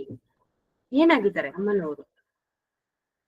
ಕಾಂಚಿಯಲ್ಲಿ ನೆಲೆಸಿರುವಂತಹ ಈ ದೇವಿ ಎಲ್ಲ ಭಕ್ತರಿಗೆ ಇಷ್ಟಾರ್ಥಗಳನ್ನ, ಅವರ ಆಸೆಗಳನ್ನ ಎಲ್ಲವನ್ನು ಕೂಡ ಪೂರೈಸುವಂತಹ ಚಿಂತಾಮಣಿಯೇ ಆಗ್ಬಿಟ್ಟಿದ್ದಾಳೆ. ಎಲ್ಲಿ? ಕಾಂಚಿಯಲ್ಲಿ ನೆಲೆಸಿರುವಂತಹ ದೇವಿ ಎಲ್ಲರಿಗೂ ಚಿಂತಾಮಣಿ ಆಗಿದ್ದಾಳೆ. ಯಾವ ರೀತಿ? ಎಲ್ಲರಿಗೂ ಅವರ ಇಷ್ಟ ಇರುವಂತಹ ಎಲ್ಲವನ್ನು ಕೂಡ ವರಗಳನ್ನ ಕೊಡ್ತಾ ಅಮ್ಮನವರು ಚಿಂತಾಮಣಿಯಾಗೋಗ್ಬಿಟ್ಟಿದ್ದಾಳೆ. ಆಕೆಯು ಬಹುಕಾಲದ ಪುಣ್ಯದಿಂದ ಸುಲಭವಾಗಿ ದೊರಕುವಂತವಳು. ನಾವು ಹೋದ ಜನ್ಮದಲ್ಲಿ ಮತ್ತೆ ಈ ಜನ್ಮದಲ್ಲಿ ನಾವು ಪುಣ್ಯಗಳನ್ನ ಮಾಡ್ಕೊಂಡ್ ಬಂದಿದ್ರೆ ಖಂಡಿತವಾಗೂ ನಮ್ಗೆ ಅಮ್ಮನವರು ಸುಲಭವಾಗಿ ನಮ್ಗೆ ಸಿಕ್ಬಿಡ್ತಾಳೆ. ಪುಣ್ಯಗಳನ್ನ ಮಾಡಿದ್ರೆ ಮಾತ್ರ ನಮಗೆ ಅಮ್ಮನವರು ಬೇಗ ಸಿಕ್ಬಿಡ್ತಾರೆ. ನಾವೇನು ಅಮ್ಮನವರನ್ನ ಕಷ್ಟದಿಂದ ನಾವು ಹುಡ್ಕೊಂತಹ ಯಾವುದೇ ಕಷ್ಟ ಬೇಡ. ಆದ್ರೆ ಅಮ್ಮನವರನ್ನ ನಾವು ಸುಲಭವಾಗಿ ಅಮ್ಮನವರನ್ನ ನಾವು ಪಡ್ಕೋಬಹುದು. ಯಾವ ರೀತಿ? ಪುಣ್ಯ ಫಲಗಳಿಂದ. ಮತ್ತೆ ಚೈತನ್ಯಾಮೃತ ಧಾರೆಯಾದ ಈ ದೇವಿಯು ನನ್ನ ಅಂತಃಕರಣದಲ್ಲಿ ತಂಪಾಗಿರಲಿ, ತಣ್ಣಗೆ ಇರಲಿ ಅಂತ ನಮ್ಗಿಲ್ಲಿ ಹೇಳ್ತಾ ಇರುವಂತದ್ದು. 4ನೇ ಶ್ಲೋಕದಲ್ಲಿ ಕುಟಿಲ ಕಚಂ ಕಠಿಣ ಕುಚಂ ಕುಂದಸ್ಮಿತ ಕಾಂತಿ ಕುಂಕುಮಚ್ಛಾಯಂ ಕುರುತೆ ವಿಹೃತಿಂ ಕಾಂಚ್ಯಾಂ ಕುಲ ಪರ್ವತ ಸಾರ್ವಭೌಮ ಸರ್ವಸ್ವಂ. 4ನೇ ಶ್ಲೋಕದಲ್ಲೂ ಕೂಡ ಅಮ್ಮನವರ ಒಂದು ಅವರ ದೇಹ ಅಂದ್ರೆ ಮೈಕಾಂತಿ ಮತ್ತೆ ಅವರು ಹೇಗೆ ಉಳಿತಾ ಇದ್ದಾರೆ ಅನ್ನೋದನ್ನ ಇಲ್ಲಿ ತಿಳಿಸ್ಕೊಡ್ತಾ ಇದ್ದಾರೆ. ಆ ದೇವಿಯು ಕುಟಿಲವಾದ ಮುಂಗುರುಳುಗಳಿಂದ ಶೋಭಿಸ್ತಾ ಇದ್ದಾಳೆ. ಕಠಿಣ ಸ್ತನಗಳುಳ್ಳ ಆ ದೇವಿಯು ಮೊಲ್ಲೆ ಹೂವಿನಂತೆ ಶುಭ್ರವಾದ ಮಂದ ಆಸಕಾಂತಿಯಿಂದ ಬೆಳಗ್ತಾ ಇದ್ದಾಳೆ. ಆಕೆಯು ಕೇಸರಿಯಂತೆ ಹೊಳೆಯುವ ಮೈ ಕಾಂತಿ ಉಳ್ಳವಳು. ಕುಲ ಪರ್ವತಗಳಿಗೆ ಸಾರ್ವಭೌಮನಾದ ಹಿಮವಂತನ ಸರ್ವಸ್ವವಾದ ಪ್ರಿಯ ಪುತ್ರಿಯಾದ ಈ ದೇವಿಯು ಕಾಂಚಿ ಕ್ಷೇತ್ರದಲ್ಲಿ ವಿಹರಿಸುತ್ತಾ ಇದ್ದಾಳೆ. ಅಮ್ಮನವರು ಮೊನ್ನೆ ಹೂವಿನಂತೆ ಅಮ್ಮನವರು ಶುಭ್ರವಾದ ಮಂದಹಾಸ ಕಾಂತಿಯಿಂದ ಬೆಳಗ್ತಾ ಇದ್ದಾರೆ. ಎಲ್ಲಿ? ಕಾಂಚಿಯಲ್ಲಿ. ಕಾಂಚಿ ನಿವಾಸಿ, ಕಾಂಚಿಯ ಒಂದು ನೆಲೆಯಲ್ಲಿ, ಕಾಂಚಿ ಕ್ಷೇತ್ರದಲ್ಲಿ ಅಮ್ಮನವರು ವಿಹರಿಸ್ತಾ ಇದ್ದಾರೆ ಅನ್ನೋದನ್ನ ನಾವು 4ನೇ ಶ್ಲೋಕದಲ್ಲಿ ನೋಡಬಹುದು. 5ನೇ ಶ್ಲೋಕ ಪಂಚಶರ ಶಾಸ್ತ್ರ ಬೋಧನ ಪರಮಾಚಾರ್ಯೇಣ ದೃಷ್ಟಿಪಾತೇನ ಕಾಂಚೀ ಸೀಮ್ನಿ ಕುಮಾರಿ ಕಾಚನ ಮೋಹಯತಿ ಕಾಮಜೇತಾರಂ. ಏನಪ್ಪಾ 5ನೇ ಶ್ಲೋಕದಲ್ಲಿ ಏನ್ ಹೇಳ್ತಾ ಇದ್ರೆ, ಯಾವ ರೀತಿ ಧ್ಯಾನಿಸ್ತಾ ಇದ್ದಾರೆ ಅಂತ ನೋಡೋದಾದ್ರೆ, ಕಾಂಚಿ ಸೀಮೆಯಲ್ಲಿ ನೆಲೆಸಿರುವ ಅನಿರ್ವಚನೀಯ ಮಹಿಮೆಯುಳ್ಳ ಈ ಕುಮಾರಿಯು ಕಾಮಶಾಸ್ತ್ರವನ್ನು ಬೋಧಿಸುವ ಪರಮಾಚಾರ್ಯ ರೂಪದಲ್ಲಿರುವ ತನ್ನ ದೃಷ್ಟಿಪಾತದಿಂದ ಕಾಮನನ್ನೂ ಗೆದ್ದ ಶಿವನನ್ನು ಮೋಹಗೊಳಿಸುವಂತವಳು. 5ನೇ ಶ್ಲೋಕ ನೋಡಿ. ಹೌದು, ಶಿವನನ್ನ ಮೋಹಗೊಳಿಸುವಂತವಳು. ಅಮ್ಮನವರ ಮುಖದಲ್ಲಿ ನಗು ಇದ್ದರೆ ಮಾತ್ರ ಶಿವನಲ್ಲೂ ಕೂಡ ನಗು ಇರುವಂತದ್ದು. ಅಮ್ಮನವರು ಸಪ್ಪೆ ಆದ್ರೆ ಶಿವನೂ ಕೂಡ ಸಪ್ಪೆ ಆಗ್ತಾರೆ. ಆ ರೀತಿಯಾಗಿ ಅಮ್ಮನವರು ಅಮ್ಮನವರು ಶಿವನನ್ನ ಹೋಲಿಸ್ಕೊಬಿಟ್ಟಿದ್ದಾರೆ. ಶಿವನನ್ನು ಕೂಡ ಆಗಿರೋರು ಅಮ್ಮನವರು ಅಂತ ಇಲ್ಲಿ 5ನೇ ಶ್ಲೋಕದಲ್ಲಿ ನಮ್ಗಿಲ್ಲಿ ತಿಳಿಸ್ತಾ ಇದ್ದಾರೆ. 6ನೇ ಶ್ಲೋಕ ನೋಡೋದಾದ್ರೆ, ಪರಯ ಕಾಂಚೀಪುರಯ ಪರ್ವತ ಪರ್ಯಾಯ ಪೀನ ಕುಚ ಭರಯ ಪರತಂತ್ರಾವಯಮನಯ ಪಂಕಜ ಸ ಬ್ರಹ್ಮಚಾರಿ ಲೋಚನಯ. ಇಲ್ಲಿ ಹೇಳ್ತಾ ಇದ್ರೆ, ಕಾಂಚೀಪುರ ವಾಸಿಯಾದ ಈ ದೇವಿಯು ಪರ್ವತದಂತೆ ಕೃತುಲವಾದ ಕುಚಭಾರವುಳ್ಳವಳು, ಕಮಲ ಸದೃಶವಾದ ನೇತ್ರವುಳ್ಳಂತವಳು. ಪರ ಸ್ವರೂಪಗಳಾದ ಈ ದೇವಿಯಿಂದ ನಾವು ಪರತಂತ್ರರಾಗಿದ್ದೇವೆ. ಅಮ್ಮನವರ ಕಣ್ಣುಗಳು ಕಮಲ ಸದೃಶವಾದ ನೇತ್ರ, ಅಂದ್ರೆ ಕಮಲ ಸದೃಶವಾದಂತಹ ಕಣ್ಣುಗಳುಳ್ಳವಳು ಅಮ್ಮನವರು ಅಂತ ಇಲ್ಲಿ ನಮ್ಗೆ ತಿಳಿಸ್ಕೊಡ್ತಾ ಇದ್ದಾರೆ. 7ನೇ ಶ್ಲೋಕ ನೋಡೋದಾದ್ರೆ, ಐಶ್ವರ್ಯಮಿಂದು ಮೌಲೇಃ ಐಕಾತ್ಮ್ಯ ಪ್ರಕೃತಿ ಕಾಂಚಿ ಮಧ್ಯಗತಂ ಹೈಂದವ ಕಿಶೋರ ಶೇಖರಂ ಐದಂಪರ್ಯಂ ಚ ಕಾಸ್ತಿ ನಿಗಮಾನ. ಇಲ್ಲಿ 7ನೇ ಶ್ಲೋಕದಲ್ಲಿ ನೋಡಿ, ಈ ದೇವಿಯು ಚಂದ್ರಶೇಖರನ ಐಶ್ವರ್ಯಭೂತಳು. ಇವಳ ಸ್ವರೂಪವು ಅವನೆಡೆಗೆ ಒಂದಾಗಿ ಬಿಟ್ಟಿದೆ. ಈ ದೇವಿಯು ಬಾಲಚಂದ್ರನನ್ನು ಶಿರೋಭೂಷಣನಾಗಿ ಧರಿಸಿರುವಂತವಳು. ವೇದಗಳ ಪರಮ ತಾತ್ಪರ್ಯಭೂತಳಾದ ಈಕೆಯು ಕಾಂಚಿಯ ಮಧ್ಯದಲ್ಲಿ ನೆಲೆಸಿದವಳಾಗಿ ಪ್ರಕಾಶಿಸ್ತಾ ಇದ್ದಾಳೆ. ಚಂದ್ರಶೇಖರ ಶಿವನನ್ನೇ ಐಶ್ವರ್ಯಭೂತಳಾಗಿ ಮಾಡ್ಕೊಂಡಿರುವಂತವಳು. ಇವಳ ಸ್ವರೂಪವು ಅವಳೊಡನೆ ಒಂದಾಗ್ಬಿಟ್ಟಿದೆ. ಶಿವ ಮತ್ತೆ ಶಕ್ತಿ ಇಬ್ಬರು ಕೂಡ ಒಂದೇ. ಅದರಿಂದ ಇಲ್ಲಿ ನಮಗೆ ತಿಳಿಸ್ತಾ ಇದ್ರೆ ಅವರಿಬ್ಬರು ಒಂದೇ ಆಗ್ಬಿಟ್ಟಿದ್ದಾರೆ ಅನ್ನೋದನ್ನ ನಮ್ಗೆ ತಿಳಿಸ್ತಾ ಇದ್ರೆ. ಮತ್ತೆ ಬಾಲಚಂದ್ರನನ್ನ ಶಿರೋಭೂಷಣಲಾಗಿ ಇಟ್ಕೊಂಡಿದ್ದಾರೆ. ಅಷ್ಟಮಿ ಚಂದ್ರ, ಅಷ್ಟಮಿ ನಾವು ಲಲಿತ ಸಹಸ್ರನಾಮದಲ್ಲಿ ಹೇಳಿದ್ವಿ ಆ ತಿಥಿಗಳ ಬಗ್ಗೆ ವಿವರಣೆಯಾಗಿ. ಅದೇ ರೀತಿ ಬಾಲಚಂದ್ರ ಅಂದ್ರೆ ಆವತ್ತಿನ ಅಷ್ಟಮಿ ಚಂದ್ರ ಏನಿದೆ, ಅಷ್ಟಮಿ ಚಂದ್ರ ಅಷ್ಟು ಸುಂದರವಾಗಿ ಕಾಣುತ್ತೆ. ಅದನ್ನೇ ಅಮ್ಮನವರು ಶಿರೋಭೂಷಣಲಾಗಿ ಧರಿಸ್ಬಿಟ್ಟಿದ್ದಾಳೆ. ನಾವು ನೋಡ್ಬೋದು ದೇವಿಯ ಒಂದು ತಲೆಯಲ್ಲಿ ಆ ಚಂದ್ರನನ್ನ ಎಷ್ಟು ಚೆನ್ನಾಗಿ ಧರಿಸ್ಕೊಂಡಿದ್ದಾರೆ ಅಂತೇಳಿ. ಆ ಒಂದು ಬಾಲಚಂದ್ರನನ್ನೇ ಶಿರೋಭೂಷಣಲಾಗಿ ಧರಿಸಿದ್ದಾಳೆ ಅಂತ. ಇಲ್ಲಿ ಅಷ್ಟಮಿ ಚಂದ್ರ ಯಾವಾಗ ಅಷ್ಟಮಿ ಬರುತ್ತೋ ಆಗ ನಾವೆಲ್ಲ ನೋಡಿದ್ವಿ ಹಲವಾರು ಕಡೆ ದೇವಿಯನ್ನ ಆ ಒಂದು ತಿಥಿಯಲ್ಲಿ ಅಂದ್ರೆ ಅಷ್ಟಮಿ ತಿಥಿಯಲ್ಲಿ ತುಂಬಾ ಜನ ದೇವಿಯನ್ನ ಆರಾಧನೆ ಮಾಡ್ತಾರೆ. ಯಾಕೆ? ಆ ಒಂದು ದಿನ ನಾವು ಆರಾಧನೆ ಮಾಡಿದ್ರೆ ಆ ಒಂದು ಅಷ್ಟಮಿ ಇದೆಯಲ್ವಾ, ಅಷ್ಟಮಿ ತಿಥಿಯಲ್ಲಿ ಆ ಒಂದು ಅಷ್ಟಮಿ ನಮಗೆ ಬೇಗ, ಅಂದ್ರೆ ನಾವು ಬೇರೆ ಯಾವ ತಿಥಿಗಳಲ್ಲಿ ನಾವು ಆರಾಧನೆ ಮಾಡಿದ್ರೆ ಸ್ವಲ್ಪ ಲೇಟ್ ಆಗಿ ವರಗಳು ಸಿಗುತ್ತೆ. ಆದರೆ ಅಷ್ಟಮಿಯಲ್ಲಿ ದೇವಿಯನ್ನ ಆರಾಧನೆ ಮಾಡೋದ್ರಿಂದ ಬೇಗ, ಅಂದ್ರೆ ಫಾಸ್ಟ್ ಆಗಿ ನಮ್ಮ ವರಗಳು ನಾವ್ ಏನೇ ಕೇಳಿದ್ರು ಕೂಡ ಸಿಗೋದ ಸಾಧ್ಯತೆ ಇರುತ್ತೆ. ಯಾವಾಗ? ಅಷ್ಟಮಿ ತಿಥಿಗಳಲ್ಲಿ. ಆದ್ರಿಂದ ಇಲ್ಲಿ ಬಾಲಚಂದ್ರನನ್ನು ಶಿರೋಭೂಷಣನಾಗಿ ಅಮ್ಮನವರು ಧರಿಸ್ಕೊಂಡಿದ್ದಾರೆ. ಅಂತಹ ಕರುಣಾಮಯಿ ಅಮ್ಮನವರು ಅದನ್ನ ಸಂಕೇತವಾಗಿ ನಮ್ಗೆ ಇಲ್ಲಿ ಚಂದ್ರನನ್ನಲ್ಲಿ ಸೂಚಿಸ್ತಾ ಇದ್ದಾರೆ. ವೇದಗಳ ಪರಮ ತಾತ್ಪರ್ಯಭೂತಳಾದ ಈಕೆಯು ಕಾಂಚಿಯ ಮಧ್ಯದಲ್ಲಿ ನೆಲೆಸಿದವಳಾಗಿ ಪ್ರಕಾಶಿಸ್ತಾ ಇದ್ದಾಳೆ ಅಂತ 7ನೇ ಶ್ಲೋಕದಲ್ಲಿ ನಾವು ನೋಡ್ಬೋದು. 8ನೇ ಶ್ಲೋಕ, ಶ್ರಿತಕಂಪಾಸೀಮಾನಂ ಶಿಥಿಲಿತ ಪರಮ ಶಿವ ಧೈರ್ಯ ಮಹಿಮಾನಂ ಕಲಯೇ ಪಾಟಲಿಮಾನಂ ಕಂಚನ ಕುಂಚುಕಿತ ಭುವನ ಭೂಮಾನಂ. 8ನೇ ಶ್ಲೋಕದಲ್ಲಿ ಏನ್ ಹೇಳ್ತಾ ಇದ್ದಾರೆ ಅಂದ್ರೆ, ಕಂಪಾ ಸರಸ್ಸಿನ ಸೀಮೆಯಲ್ಲಿ ನೆಲೆಸಿದ ಈ ದೇವಿಯು ಪರಮಶಿವನ ಧೈರ್ಯ ಮಹಿಮೆಯಾದ ಶಿಥಿಲಗೊಳಿಸಿದವಳು. ಇವಳು ಜಗದೈಶ್ವರ್ಯವನ್ನೇ ಅಂದ್ರೆ ಬ್ರಹ್ಮಾಂಡವನ್ನೇ ಉಡುಗೊರೆಯಾಗಿ ತೊಟ್ಟಿರುವಂತವಳು. ಅನಿರ್ವಚನೀಯಳಾದ ಈ ಪಾಟಲ ಅಂತಂದ್ರೆ ಬಿಳಿ ಕೆಂಪು ಮಿಶ್ರಿತವಾದ ಬೆರುಗುವ ಬಣ್ಣಕ್ಕೆ ಪಾಟಲ ಅಂತಾರೆ.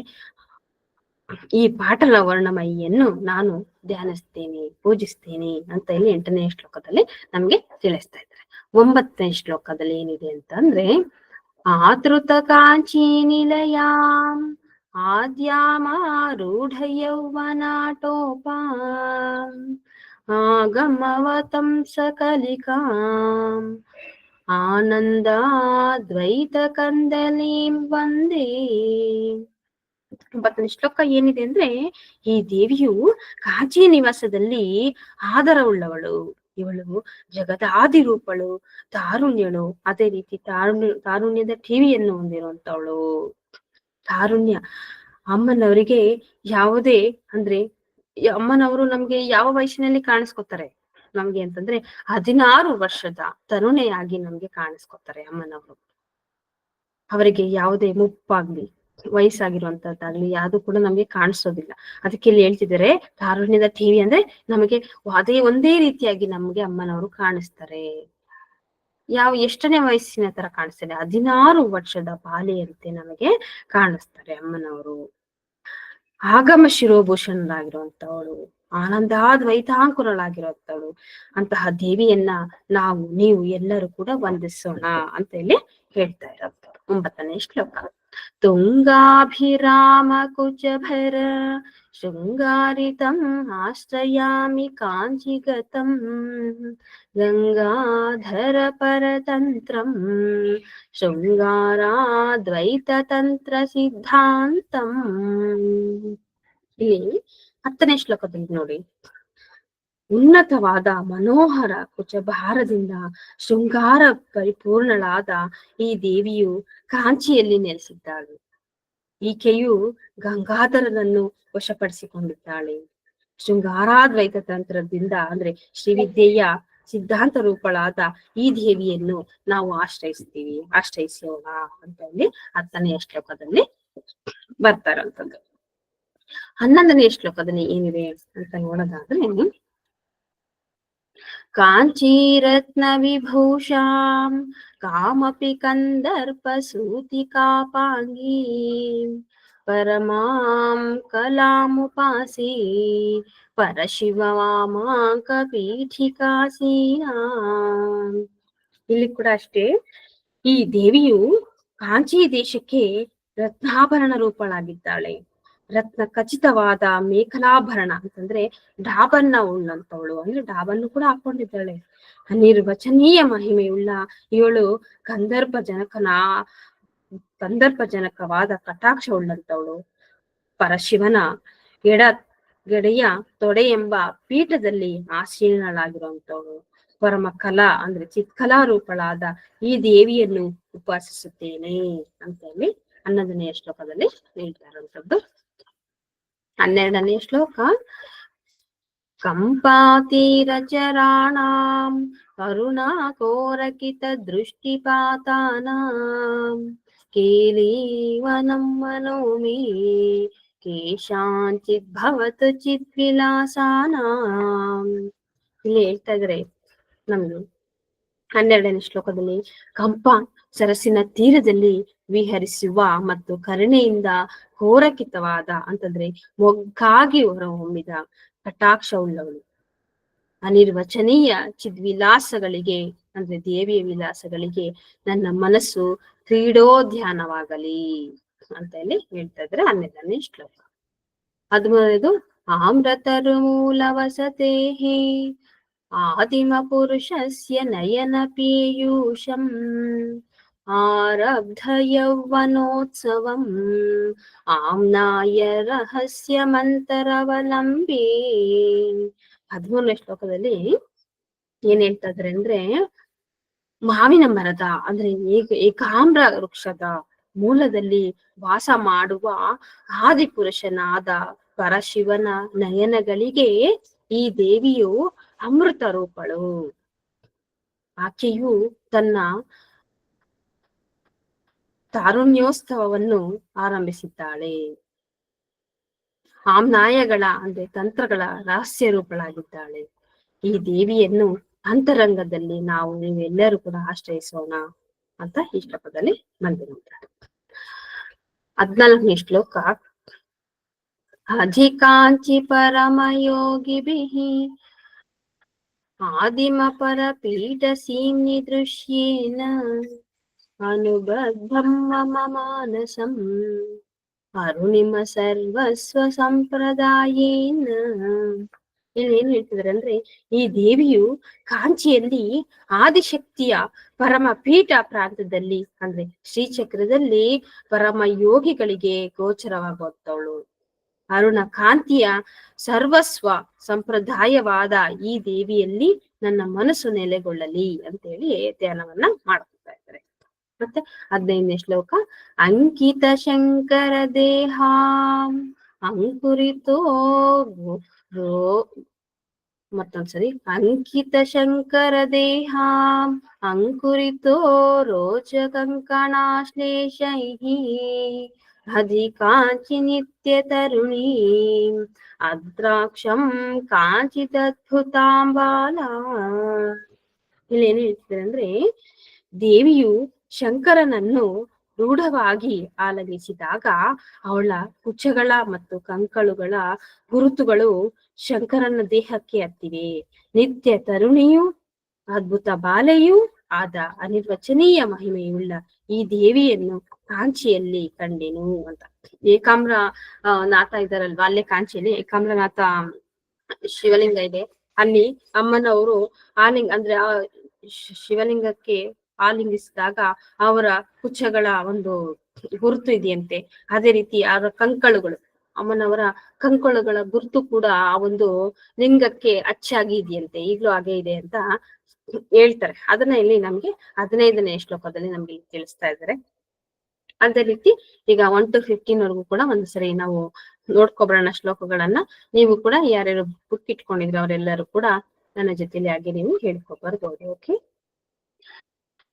ಕಾರಣ ಪರಚಿದ್ರೂಪಾ ಕಾಂಚೀಪುರಸೀಮ್ನಿ ಕಾಮಪೀಠಗತ ಕಾಚನ ವಿಹರತಿ ಕರುಣಾ ಕಾಶ್ಮೀರಸ್ತಬಕ ಕೋಮಲಾಂಗಲತಾ ಕಂಚನ ಕಾಂಚೀ ನಿಲಯಂ ಕರಧೃತ ಕೋದಂಡ ಬಾಣಸೃಣಿಪಾಶಂ ಕಠಿಣಸ್ತನಭರನಮ್ರಂ ಕೈವಲ್ಯಾನಂದಕಂದಮವಲಂಬೆ ಚಿಂತಿತ ಫಲ ಪರಿಪೋಷಣ ಚಿಂತಾಮಣಿರೇವ ಕಾಂಚಿ ನಿಲಯಾಮಿ ಚಿರತರ ಸುಚರಿತ ಸುಲಭಾ ಚಿತ್ತಂ ಶಿಶಿರಯತ್ ಚಿತ್ ಸುಖಾಧಾರಾ ಕುಟಿಲಕಜಂ ಕಠಿಣ ಕುಚಂ ಕುಂದಸ್ಮಿತ ಕಾಂತಿ ಕುಂಕುಮಚ್ಛಾಯಂ ಕುರುತೆ ವಿಕೃತಿಂ ಕಾಂಚ್ಯಾಂ ಕುಲಪರ್ವತ ಸಾರ್ವಭೌಮ ಸರ್ವಸ್ವಂ ಪಂಚಶರಶಾಸ್ತ್ರ ಬೋಧನ ಪರಮಾಚಾರ್ಯೇಣ ದೃಷ್ಟಿಪಾತೇನ ಕಾಂಚೀ ಸೀಮ್ನಿ ಕುಮಾರಿ ಕಾಚನ ಮೋಹಯತಿ ಕಾಮಜೇತಾರಂ ಪರಯಾ ಕಾಂಚೀಪುರಯಾ ಪರ್ವತ ಪರ್ಯಾಯ ಪೀನಕುಚ ಭರಯಾ ಹರತಂತ್ರಾವಯಮನಯಾ ಪಂಕಜ ಸ ಬ್ರಹ್ಮಚಾರಿ ಲೋಚನಯಾ ಐಶ್ವರ್ಯಮಿಂದು ಮೌಲೇಃ ಐಕಾತ್ಮ್ಯ ಪ್ರಕೃತಿ ಕಾಂಚಿ ಮಧ್ಯ ಗತಂ ಹೈಂದವ ಕಿಶೋರ ಶೇಖರಂ ಐದಂಪರ್ಯಂ ಚ ಕಾಸ್ತಿ ನಿಗಮಾನಾಂ ಶಿತಕಂಪಾಸೀಮಾನಂ ಶಿಥಿಲಿತ ಪರಮ ಶಿವ ಧೈರ್ಯ ಮಹಿಮಾನಂ ಕಲಯೇ ಪಾಟಲಿಮಾನಂ ಕಂಚನ ಕುಂಚುಕಿತ ಭುವನ ಭೂಮಾನಂ ಆದೃತ ಕಾಂಚೀ ನಿಲಯಾಂ ಆದ್ಯಾಮಾರೂಢ ಯೌವನಾಟೋಪಾಂ ಆಗಮವತಂ ಸಕಲಿಕಾಂ ಆನಂದಾದ್ವೈತ ಕಂದಲೀಂ ವಂದೇ ತುಂಗಾಭಿರಾಮ ಕುಚಭರ ಶೃಂಗಾರಿತಂ ಆಶ್ರಯಾಮಿ ಕಾಂಚಿಕೃತಂ ಗಂಗಾಧರ ಪರತಂತ್ರಂ ಶೃಂಗಾರಾದ್ವೈತ ತಂತ್ರ ಸಿದ್ಧಾಂತಂ ಕಾಂಚೀರತ್ನ ವಿಭೂಷಾಂ ಕಾಮಪಿ ಕಂದರ್ಪ ಸೂತಿಕಾಪಾಂಗೀಂ ಪರಮಾಂ ಕಲಾಮುಪಾಸೇ ಪರಶಿವ ವಾಮಾಂಕ ಪೀಠಿಕಾಸೀನಾಂ ಕಂಪಾತೀರಚರಾಣಾಂ ಕರುಣಾಕೋರಕಿತ ದೃಷ್ಟಿಪಾತಾನಾಂ ಕೇಲೀವನಂ ಮನೋ ಮೇ ಕೇಶಾಂಚಿದ್ಭವತು ಚಿದ್ವಿಲಾಸಾನಾಂ ಆಮ್ರತರುಮೂಲವಸತೇಃ ಆದಿಮ ಪುರುಷಸ್ಯ ನಯನ ಪೀಯೂಷಂ ಆರಬ್ಧ ಯೌವನೋತ್ಸವಂ ಆಮ್ನಾಯ ರಹಸ್ಯಮಂತರವಲಂಬೇ ಅಧಿಕಾಂಚಿ ಪರಮಯೋಗಿಭಿಃ ಆದಿಮ ಪರಪೀಠಸೀಮಿ ದೃಶ್ಯೇನ ಅನುಬದ್ಧಂ ಮಮ ಮಾನಸಂ ಅರುಣಿಮ ಸರ್ವಸ್ವ ಸಂಪ್ರದಾಯೇನ ಅಂಕಿತ ಶಂಕರ ದೇಹಾಂ ಅಂಕುರಿತೋ ರೋಚಕಂಕಣಾಶ್ಲೇಷೈಃ ಅಧಿಕಾಂಚಿ ನಿತ್ಯ ತರುಣೀಂ ಅದ್ರಾಕ್ಷಂ ಕಾಂಚಿದದ್ಭುತಾಂ ಬಾಲಾಂ. ಇಲ್ಲಿಗೆ ಇವತ್ತಿಗೆ ನಿಲ್ಸಿರೋಣ. ನಾಳೆ ಮತ್ತೆ ಮುಂದಿನ ವಾರ ಮತ್ತೆ ಎಷ್ಟು ಇವತ್ತು 15 ಆಗಿದೆ. ಮುಂದಿನ ವಾರ ಯಾಕೆಂದ್ರೆ ಇಂಟ್ರೊಡಕ್ಷನ್ ಇರೋದಿಲ್ಲ ಅಲ್ವಾ, ಆದ್ರಿಂದ ನಿಮ್ಗೆ ಸ್ವಲ್ಪ ಬೇಗನೆ ಆಗುತ್ತೆ. 25-30 ಶ್ಲೋಕಗಳನ್ನ ಮುಂದಿನ ವಾರ ಮಾಡೋಣ. ನಾವು ಮೀನಿಂಗ್ ಅನ್ನ ನೋಡೋಣ. ಅಲ್ಲಿವರೆಗೂ ಕೂಡ ಎಲ್ಲರಿಗೂ ಕೂಡ ಧನ್ಯವಾದಗಳನ್ನು ತಿಳಿಸ್ತಾ ಮತ್ತೆ ದೇವಿಯ ಪಾದಕ್ಕೆ ನಮಸ್ಕಾರಗಳನ್ನ ಮಾಡ್ತಾ ಈ ಒಂದು ತರಗತಿಯನ್ನ ಇಲ್ಲಿಗೆ ಮುಗಿಸೋಣ. ಎಲ್ಲರೂ ಕೂಡ ಮುಖ ಪಂಚಶಕ್ತಿಯ ಬಗ್ಗೆ ತಿಳ್ಕೊಂಡಿದ್ದೀರಾ, ಅರ್ಥವನ್ನು ಕೂಡ ತಿಳ್ಕೊಂಡಿದ್ದೀರಾ, ಆ ದೇವಿಯ ಮಹಿಮೆ ಮತ್ತೆ ಧ್ಯಾನವನ್ನು ಕೂಡ ನೀವು ತಿಳ್ಕೊಂಡಿದ್ದೀರಾ. ಮುಂದಿನ ವಾರ ಮತ್ತೆ ಇನ್ನೂ ಹೆಚ್ಚೆಚ್ಚಿನ ದೇವಿಯ ಬಗ್ಗೆ ತಿಳ್ಕೊಳ್ಳೋಣ ಅಂತ ಹೇಳ್ತಾ ಎಲ್ಲರಿಗೂ ಕೂಡ ಧನ್ಯವಾದ. ನಮಸ್ಕಾರ.